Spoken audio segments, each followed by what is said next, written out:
국토부가 HDC 현대산업개발에 대해 사실상 등록 말소를 요청하고 건설 사고에 대한 무관용 원칙을 제시했습니다. 정부와 한국전력이 2분기 연료비 조정 단가를 1분기에 이어 또다시 동결했습니다. 올 1분기 IPO 시장이 지난해보다 6배나 커졌지만 LG에너지솔루션을 제외하면 시장 규모는 크게 줄어든 것으로 나타납니다. 주택담보대출 금리가 10여 년 만에 6%도 돌파한 가운데 글로벌 긴축 가속화로 7%도 넘어설 것이란 전망이 나옵니다. 센 경제라이브 출발합니다.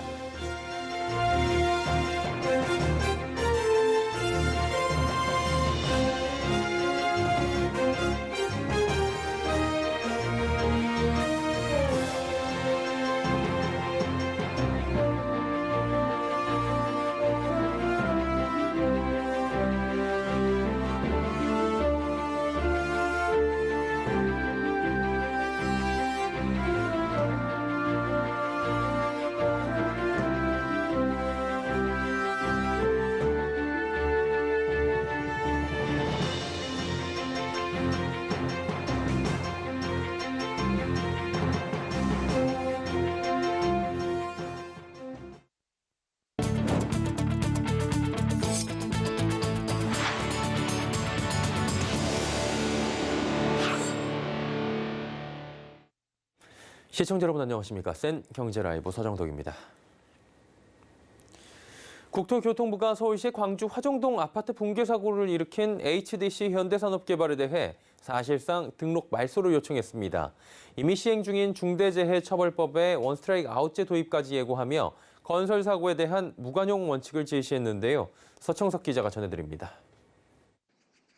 국토부가 광주 붕괴 사고를 낸 HDC 현대산업개발에 대해 서울시에 현행법상 가장 엄중한 처분을 내려달라고 요청했습니다.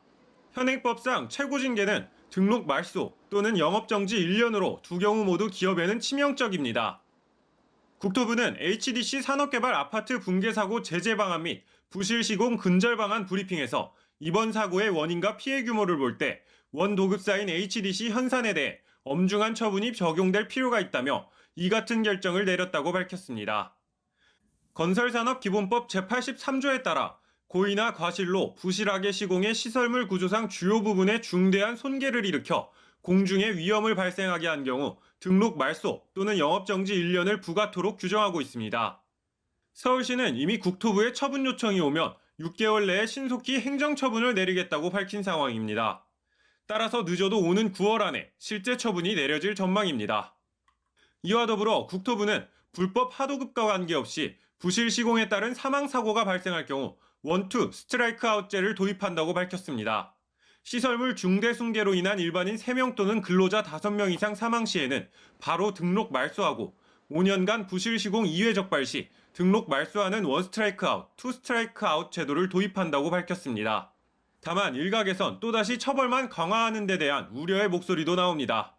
사고 날 때마다 처벌을 강화하고 벌금을 강화하는 것은 안전사고를 막는 그 유일한 길이 아니에요. 정부에서도 실질적인 법안과 공사라든지 안전관리가 줄일 수 있는 그런 도와줄 수 있는 방안을 모색해야지. 또한 조항이 모호한 중대재해법에 원스트라이크 아웃 제도까지 도입은 안전사고 예방의 실효성이 떨어지고 건설업계 전체가 위축될 수 있다고 덧붙였습니다. 한편 국토부는 이번 대책에 필요한 법률 개정안을 내달까지 모두 발의한다는 방침입니다. 이후 연내 개정이 될 수 있도록 협의를 이어가고 개정이 마무리되는 대로 하위 법령도 즉시 개정할 예정입니다. 서울경제TV 서청석입니다. 정부와 한국전력이 2분기 연료비 조정 단가를 1분기에 이어 또다시 동결했습니다. 이번 동결로 당장 가계 추가 부담은 덜었는데 한국전력의 적자폭 확대는 불가피할 전망입니다. 주가에도 경고등이 커졌는데요. 김혜영 기자입니다. 한국전력이 2.8% 하락한 22,550원에 마감했습니다. 2분기 연료비 조정 단가를 동결했기 때문입니다. 앞서 한전은 킬로와트 시당 3원씩 올리는 방안을 제출했지만 정부가 이를 받아들이지 않았습니다. 다만 기존 발표대로 기준 연료비와 기후 환경 요금이 올라서 다음 달부터 전기요금은 킬로와트 시당 6.9원이 오릅니다. 문제는 한국전력의 경영 상황 악화입니다. 이미 한전은 지난해 5조 원에 달하는 적자를 기록했습니다. 증권가에서는 올해 15조 원에 달하는 적자를 전망하고 있습니다. 원자재 가격이 하락하거나 단가 조정이 있어야 손실폭이 줄고 재무 구조가 개선될 텐데 지금으로선 눈덩이 적자는 불가피하다는 겁니다. 주가에도 경고등이 켜졌습니다. 실적 개선이 요원한 상황에서 주가를 끌어올릴 만한 요인이 없다는 겁니다. 한전채 발행 규모도 커지고만 있습니다. 올 1분기 한전의 회사채 발행액은 9조 6,700억 원 수준입니다. 이는 작년 전체 발행 규모에 달하는 수준으로 한전은 적자 확대 속 필요한 자금을 회사채를 통해 조달하고 있는 겁니다. 연료비 조정 단가 동결이 오는 6월 지방선거를 앞두고 현 정부와 인수위에 폭탄 돌리기란 지적이 나오는 가운데 한전의 좀비 기업 가능성까지 거론되고 있습니다. 서울경제TV 김혜영입니다.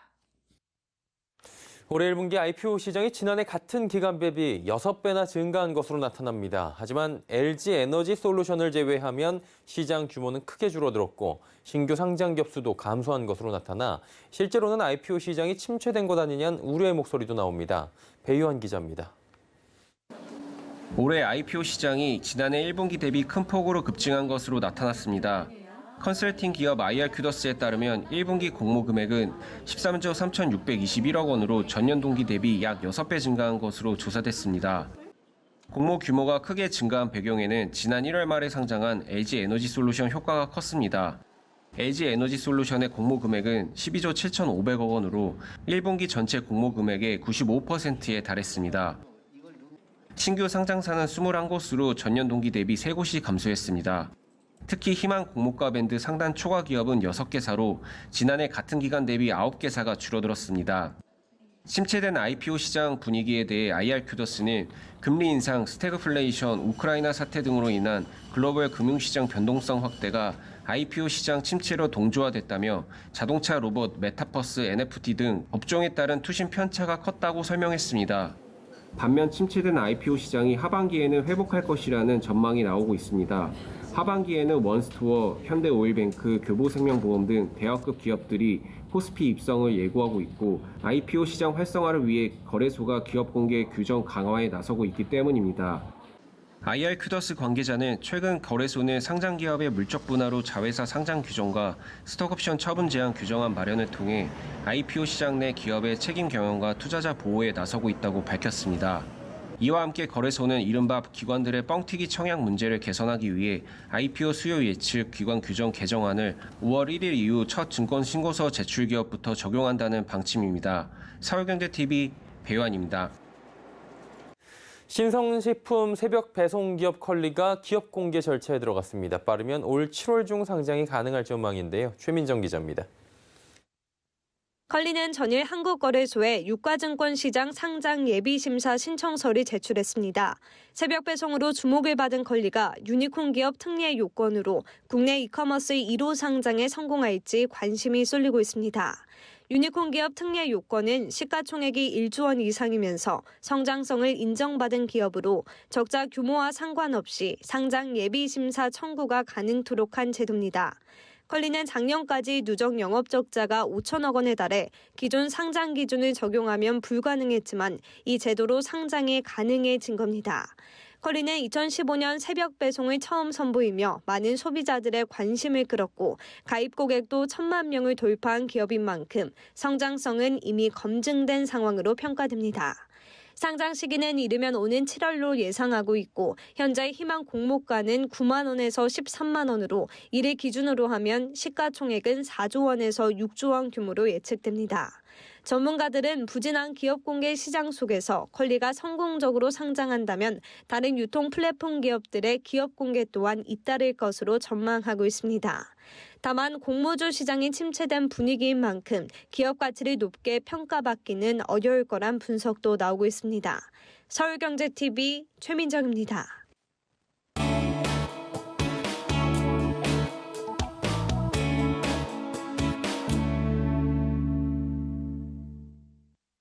윤석열 대통령 당선인이 집무실 용산 이전 방침을 밝힌 이후 부동산 시장에서는 여러 가지 전망들이 나오고 있는 상황입니다. 이른바 용산시대가 개막하게 되면 부동산 시장에서 어떤 변화가 생길 것인지 관심이 모아질 수밖에 없는 상황인데요.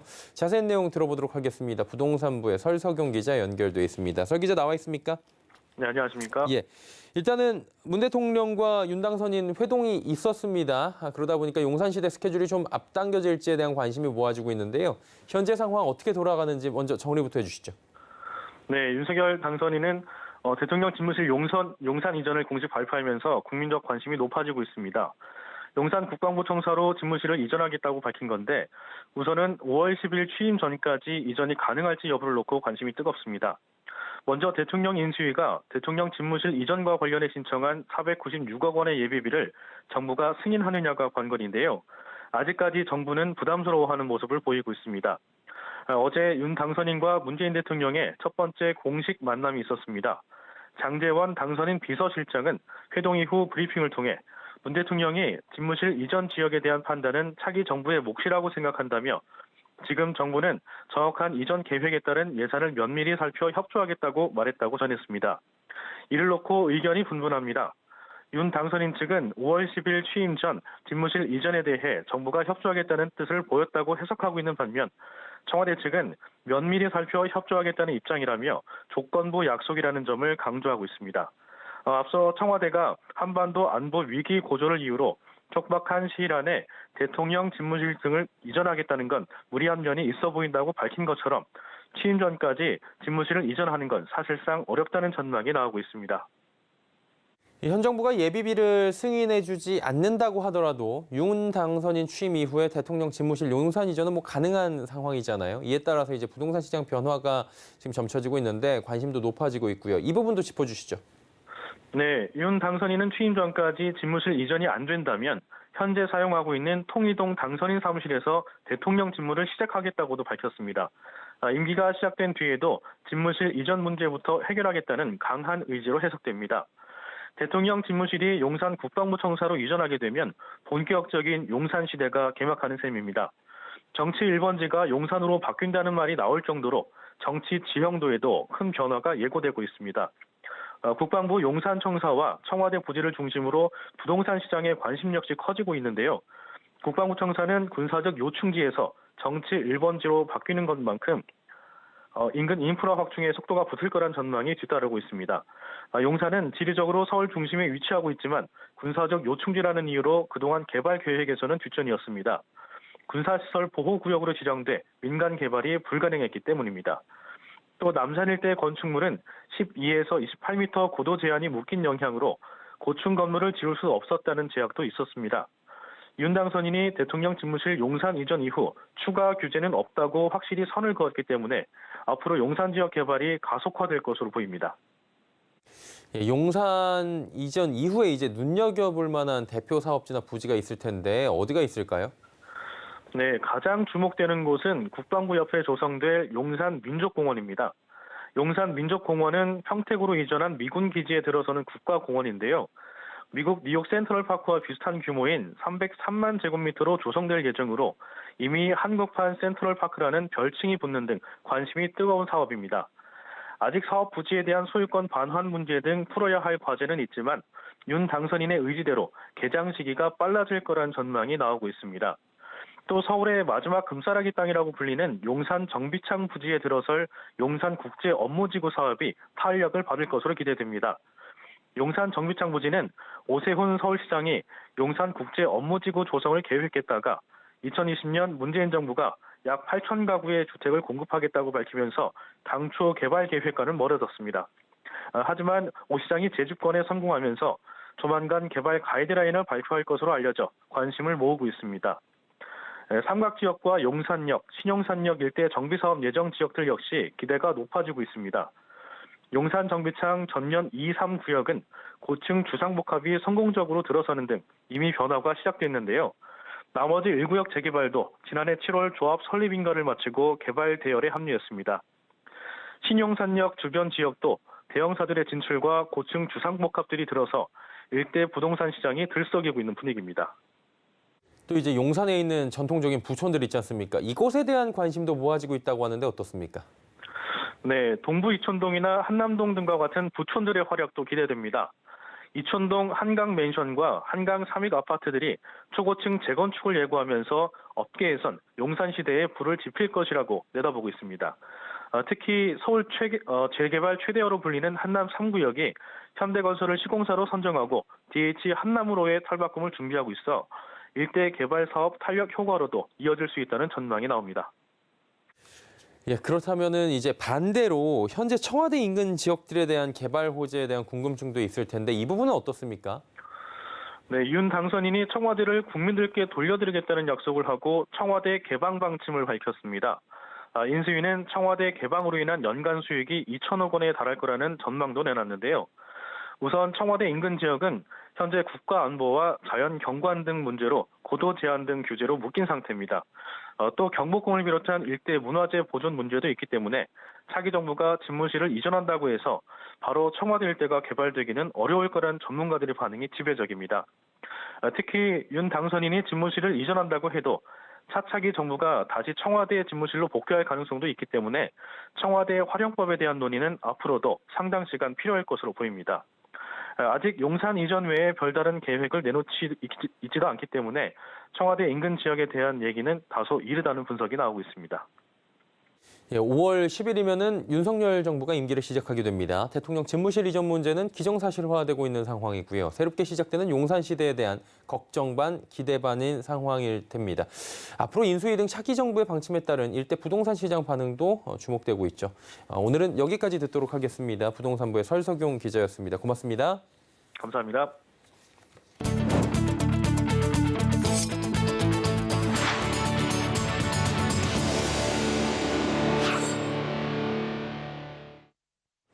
주택담보대출 금리가 10여 년 만에 6%를 돌파했습니다. 글로벌 긴축 가속화로 연내 7%를 넘어서는 것도 시간 문제란 분석이 나오는데요. 윤다혜 기자입니다. 국내 주요 은행이 한도를 늘리는 등 대출문을 개방하고 있지만 금리만큼은 고공행진을 이어가고 있습니다. KB국민 등 5대 시중은행의 주택담보대출 5년 고정금리형 혼합금리는 연 4%에서 6.01%를 기록했습니다. 주담대 금리가 6%대를 나타낸 것은 2008년 글로벌 금융위기 이후 처음입니다. 우리은행의 우리원 주택대출이 4.12%에서 6.01%로 금리 상단이 6%를 넘어섰습니다. 하나은행과 NH농협은행의 주담대 금리 상단도 각각 5.947%, 5.82%여서 조만간 6%대에 진입할 것으로 보입니다. 또 금리 상승 속도를 감안하면 연내 7%대도 등장할 것이란 전망이 나옵니다. 미국 연방준비제도가 지난 17일 기준금리를 25bp 올리며 제로금리 시대를 종료를 선언한 가운데 연내 6차례 추가 인상 가능성을 시사했기 때문입니다. 한국은행 기준금리도 그에 대응해야 하는 만큼 기준금리가 2%까지 치솟을 것이라는 관측도 나오고 있습니다. 한편 시중은행들은 최근 들어 가계대출 빗장을 풀고 있습니다.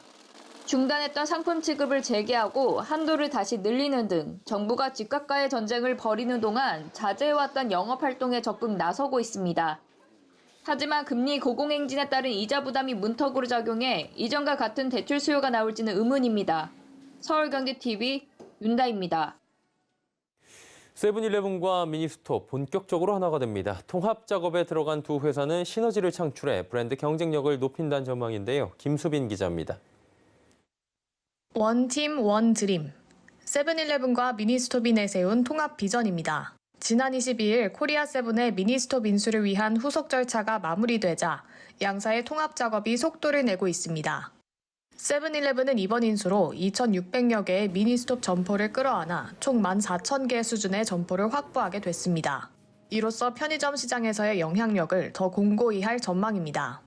특히 미니스톱의 강점인 넓은 매장과 즉석식품의 경쟁력을 살려 세븐일레븐의 차세대 플랫폼 푸드드림과 융합할 계획입니다. 푸드드림은 미래형 편의점을 표방하는 모델로 현재 세븐일레븐 가맹점의 수익 증대와 경쟁력 강화에 기여하고 있습니다. 통합 과정에서 가장 세심하게 신경을 쓰고 있는 부분은 가맹점과의 상생. 새로운 환경을 마주하게 된 미니스톱 경영주와 직원에게 심리적 불안 해소와 안정적 운영을 위해 다양한 지원 방안을 마련할 예정입니다. 이번 미니스톱 인수 합병으로 그 브랜드 경쟁력이 한층 더 강화될 거라고 보고 있고요. 가맹점 상생 분야를 특히 중점적으로 고려할 것이고, 이 밖에도 이제 다양한 분야에서 이제 투자를 지속. 세븐일레븐은 조직 통합을 신속히 마무리하고 업무 표준화를 진행한다는 계획입니다. 서울경제TV 김수빈입니다. 중고차 매매업이 생계형 적합업종에서 제외되며 대기업의 중고차 시장 진입을 둘러싼 갈등이 심화되고 있습니다. 이를 두고 중고차 업계는 자동차 매매업의 생태계를 파괴하는 행위라며 목소리를 높이고 있습니다. 정세미 기자입니다. 중고차 매매업계가 완성차 업계의 중고차 시장 진출에 반대하며 한 목소리를 냈습니다. 전국 자동차 매매사업조합연합회는 오늘 여의도 중기중앙회에서 긴급 기자회견을 열었습니다. 이 자리에는 장남회 전국 자동차 매매 사업조합연합회 회장과 관련 조합장 8명이 참석했습니다. 연합회는 완성차의 중고차 시장 진출에 따른 독과점과 소비자 후생 감소를 우려했습니다. 먼저 완성차 제조사의 인증 중고차 사업이 소비자 기만 행위라고 비판했습니다. 신차 판매 가격에 AS 비용이 포함됨에도 무상 AS와 신차 AS 보증 기간이 남아있는 차량을 새롭게 인증해주는 것처럼 소개한다는 겁니다. 그 결과로 중고차 매매 가격이 상승할 것이라고 전망했습니다. 완성차 제조사가 중고차 업계의 경매를 통해 판매하면 최고 낙찰가와 수수료를 지불해야 해 소비자에게 판매하는 중고차 가격이 높아질 수밖에 없다는 겁니다. 중고차 산업 특성을 무시하고 자동차 매매업계 이해 부족으로 벌어진 시대착오적 판단으로 약 30만 명의 일자리를 빼앗고 대량 실업 사태를 초래할 행위라 강력히 규탄하는 바입니다. 연합회는 중고차 시장의 신뢰성 회복을 위한 3가지 방안을 제시했습니다. 먼저 현재 중고차 구매 후 자동차 성능과 상태 점검에 대해 1개월 2,000km 이내 차량만 기본적인 품질 보증이 가능했지만 이를 6개월 10,000km 이내로 확대하자는 겁니다. 또 시장 활성화를 위한 자동차 매매공제조합을 도입하고 실매물 정보와 신원조회 등의 전산 고도화를 통한 플랫폼을 마련하겠다고 밝혔습니다. 이외에도 연합회 자체 통합민원 콜센터 운영과 종사원증 자격증 제도화, 국토부 산하 상설 모니터링 기구 운영 등을 추진한다는 계획입니다. 서울경제TV 정세미입니다. 구광모 LG그룹 회장이 올해 고객 가치를 최우선으로 두겠다고 밝혔습니다. 구 회장은 오늘 서울 여의도 LG 트윈타워에서 정기주주총회 인사말을 통해 새로운 미래성장 동력을 발굴하는 등 사업 포트폴리오를 고도화하겠다며 이같이 밝혔습니다. 구 회장은 또 주력 사업의 질적 성장을 가속화하고 AI, 지속 가능성, 헬스케어 등 새로운 미래성장 동력을 발굴하는 데 보다 힘을 기울일 것이라고 말했습니다. 한편 이날 LG 주총에서는 하범종 LG 경영지원 부분장 사장이 사내이사로 한종수 이화여대 경영대학 교수가 사회이사 겸 감사위원회 위원으로 재선임됐습니다. 배당금은 보통주 2,800원, 우선주 2,850원으로 각각 확정됐습니다. 통신 3사가 ESG 경영을 ICT 분야에 확산시키기 위해 힘을 하나로 모읍니다. SK텔레콤과 LGU+, KT는 오늘 통신 3사 ESG 펀드 조성 협약식을 갖고 ESG 분야 우수 스타트업 지원에 힘을 모을 것을 약속했습니다. ESG 펀드 조성의 한 분야의 대표 기업들이 힘을 모으는 것은 이번이 처음입니다. ESG 펀드는 3사가 각 100억 원씩 출자하는 등 총 400억 원 규모로 조성되고 탄소 중립 등 ESG 분야의 기술을 보유한 유망 스타트업들의 육성을 위한 투자에 전액 사용됩니다. 또 3사는 ESG 펀드와 각사가 운영 중인 육성 프로그램과 연결시켜 유망한 혁신 벤처 기업들을 지원하고 3사의 ICT 사업과 연계해 선순환 육성 체계를 구축한다는 계획입니다.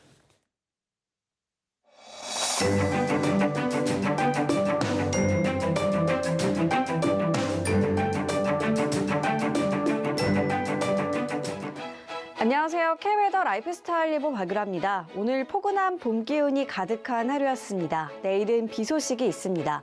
경남 해안과 제주는 아침부터 종일, 전라도는 아침부터 낮 사이에 오겠고요. 중서부는 낮 한때, 강원도는 낮부터 모레까지 이어지는 곳이 있겠습니다. 한편 경상도는 오후 한때 빗방울이 떨어지는 곳이 있겠습니다. 양은 강원 영동과 경남 해안, 제주도에 10에서 30, 강원 영서에는 5에서 10mm가 되겠고요. 그 밖의 지역은 5mm 내외로 많진 않겠습니다. 다만 비가 내리면서 시야가 짧고 도로가 미끄러운 곳이 많겠는데요. 우산을 꼭 챙기시고 안전사고에 유의하셔야겠습니다. 미세먼지 농도는 대체로 보통 수준을 보이며 양호하겠지만 오전에 중서부 지역은 나쁨 단계를 보이는 곳이 있어 주의하셔야겠습니다. 다음은 자세한 지역별 날씨입니다. 중부지방 아침 기온 서울 7도, 대전 5도로 다소 쌀쌀하지만 낮에는 16도에서 18도 선까지 올라 따스해지겠습니다. 동해안도 아침에는 10도를 밑돌며 서늘하지만 한낮에는 15도 안팎으로 온화하겠습니다. 남부지방 일교차가 크겠습니다. 아침, 저녁에는 쌀쌀하겠지만 한낮에는 광주 19도, 대구 20도로 따뜻하겠습니다. 전해상으로 비가 오겠고요. 물결은 최고 2m로 잔잔하게 일겠습니다. 강원과 경상의 비는 모레까지 이어지는 곳이 있겠고요. 기온이 낮은 곳은 눈이 섞여 내리기도 하겠습니다. 한편 비와 눈이 그친 뒤에는 기온이 내림세를 보이면서 주말까지 꽃샘추위가 찾아올 것으로 전망됩니다. 날씨였습니다. 센 경제 라이브 마칩니다. 함께해 주신 여러분 고맙습니다.